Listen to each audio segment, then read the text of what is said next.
আসসালামু আলাইকুম। নারিকেলের নাড়ু তো অনেক খেয়েছেন, কিন্তু কাঁচা পেঁপের তৈরি নাড়ু কি খেয়েছেন কখনো? জি হ্যাঁ, আজকে আমি কাঁচা পেঁপে দিয়ে নাড়ু তৈরি করব আর সেই রেসিপিটি আপনাদের সঙ্গে শেয়ার করব। আশা করছি আজকের এই নাড়ুর রেসিপি আপনাদের ভালো লাগবে। যদি ভালো লেগে থাকে তাহলে পেজটিকে ফলো করে চ্যানেলটিকে সাবস্ক্রাইব করে রাখার অনুরোধ রইল। চলুন দেখি কিভাবে বানাতে হয়। তো এখানে আমি একটি কাঁচা পেঁপে নিয়েছি। এই পেঁপেটার ওজন 500 গ্রামের মতো হবে। তারপর আমি একটা পিলারের সাহায্যে ছিলে নিব।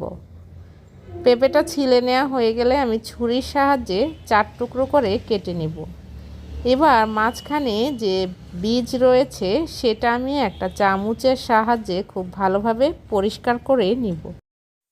মাঝখানের বীজের অংশগুলো খুব ভালোভাবে পরিষ্কার করে নিতে হবে, না হলে কিন্তু তিতা একটা ভাব থেকে যাবে। এবার আমি একটা কাটার নিব। তো কাটারের যে চিকন অংশটা রয়েছে সেই অংশটাতে আমি পেঁপেগুলোকে কুচি করে কেটে নিব। চিকনটা দিয়েই কিন্তু কেটে নিতে হবে, না হয় কিন্তু আপনার নাড়ুগুলি হবে না।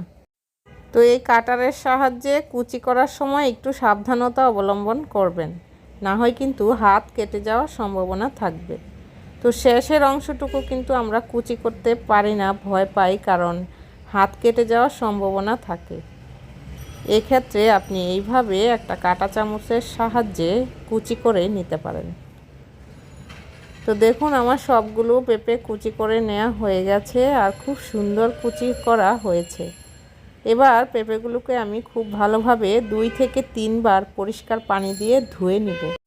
চুলা একটা পাতিলে পানি ফুটতে দিব। পানিটা যখন ফুটে উঠবে তখন পেঁপে কুচিগুলোকে দিয়ে দিব। দেওয়ার পর 1 মিনিটের মতো রান্না করে নিব। একদম ঘড়ি ধরা 1 মিনিট পর পেঁপেগুলোকে উঠিয়ে নিতে হবে।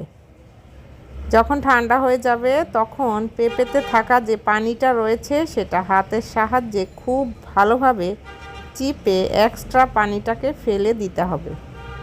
তো এইভাবে আমি সবগুলো পেঁপে থেকে পানিটা সরিয়ে নিয়েছি। এবার একটা প্যানের মধ্যে আমি দিচ্ছি 1.5 কাপ পরিমাণ গুড়। আপনি এখানে গুড়ের পরিবর্তে চিনিও দিতে পারবেন। 1/4 কাপ পানি দিয়েছি। 2টো এলাচ আর 2টো দারুচিনি দিয়েছি।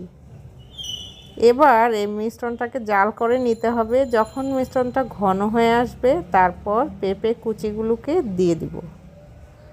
তারপর খুব ভালোভাবে নেড়ে মিশিয়ে নিতে হবে। চুলার আঁচটা এ পর্যায়ে মিডিয়ামে থাকবে।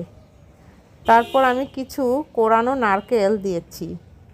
কোরানো নারকেল দিলে খেতে ভালো লাগে। তো আমার নারকেলটা ছিল ডিপ ফ্রিজে রাখা, তাই দিয়েছি। এখানে সামান্য একটু লবণ দিয়েছি। তারপর খুব ভালোভাবে পানিটা শুকিয়ে আসা পর্যন্ত রান্না করে নিতে হবে। যখন একদম শুকিয়ে আসবে, প্যানটা ছেড়ে আসবে, তখন একটা থালাতে উঠিয়ে নিচ্ছি। এবার হাতের তালুতে একটু ঘি ব্রাশ করে নিব। তারপর ছোট ছোট বল আকৃতি করে তৈরি করে নিব। দেখতে একদমই নারিকেলের নাড়ুর মতো, খেতেও কিন্তু অনেকটাই নারিকেলের নাড়ুর মতোই লাগে। তো এইভাবে এক এক করে সবগুলো নাড়ু আমি তৈরি করে নিব। তো দেখলেন তো খুব সহজেই কিভাবে পেঁপে দিয়ে নাড়ু তৈরি করা যায়। দেখা হবে নেক্সট রেসিপিতে। আল্লাহ হাফেজ।